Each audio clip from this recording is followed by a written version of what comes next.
ఏం జరిగినా మన మంచికే అనుకోవాలి. ఎందుకంటే అదే నిజం. దీనికి ఉదాహరణే ఇప్పుడు చెప్పబోయే కథ.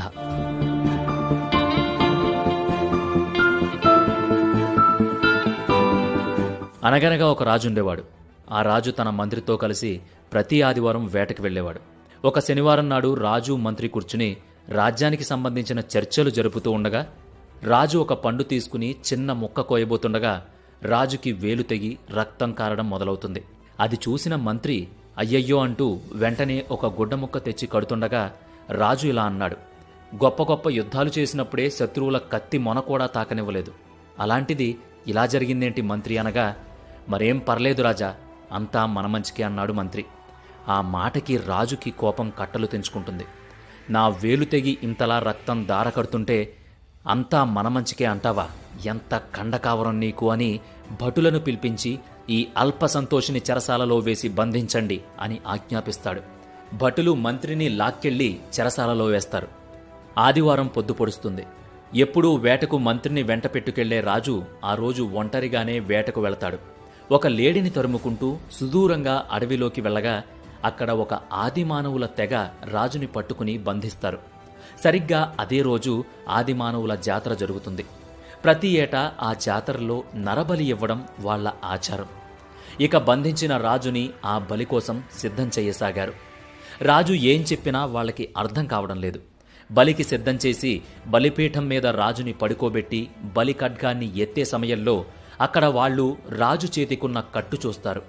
ఆ కట్టు విప్పి చూసి అపచారం, అపచారం, ఈ మానవుడు ఎంగిలి కాబడ్డాడు, ఇతని వేలికి గాయమైంది, వీడు బలికి అనర్హుడు అంటూ రాజుని కొట్టి అక్కడి నుంచి తీసుకుపోయి దూరంగా వదిలిపెడతారు. రాజు ప్రాణాలు అరచేత పట్టుకుని రాజ్యానికి తిరిగి చేరతాడు.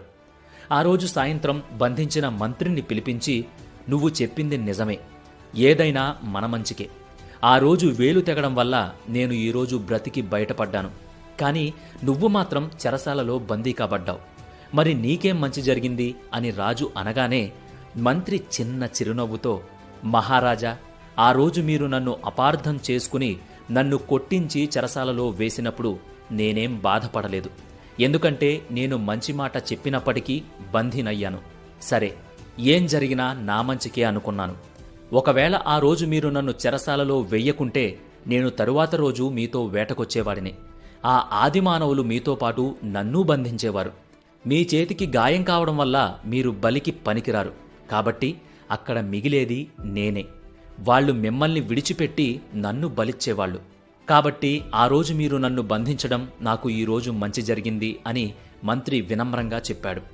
ఆ మాటకు రాజు మంత్రముగ్ధుడై ఆ రోజు నుంచి తన జీవితంలో ఎన్ని ఒడిదుడుకులు ఎదురైనా అంతా మన మంచికే అనుకుని తొందరపాటు నిర్ణయాలు తీసుకోకుండా, కలత చెందకుండా ప్రశాంతంగా తన రాజ్యాన్ని సుభిక్షంగా పరిపాలించసాగాడు.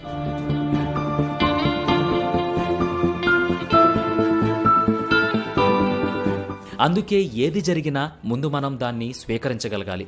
మనకెదురైన ప్రతి సంఘటన వెనుక ఒక పరమార్థం ఉంటుందని గమనించాలి. ప్రశాంతంగా ఉన్న చెరువులో రాయి పడినప్పుడు అలజడులు మామూలే.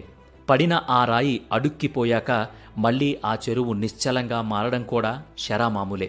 ఈ సత్యాన్ని గ్రహించకుండా లోపలున్న చేపలు ఆ రాయి వల్ల ఏర్పడ్డ అలజడులకు భయపడి ఈ చెరువు మనకి సురక్షితం కాదని పక్కనుండే చిన్న పిల్ల కాలువలోకి దూకితే తరువాత వచ్చే ఎండలకు ఆ చిన్న కాలువ క్రమంగా ఎండిపోతుంది.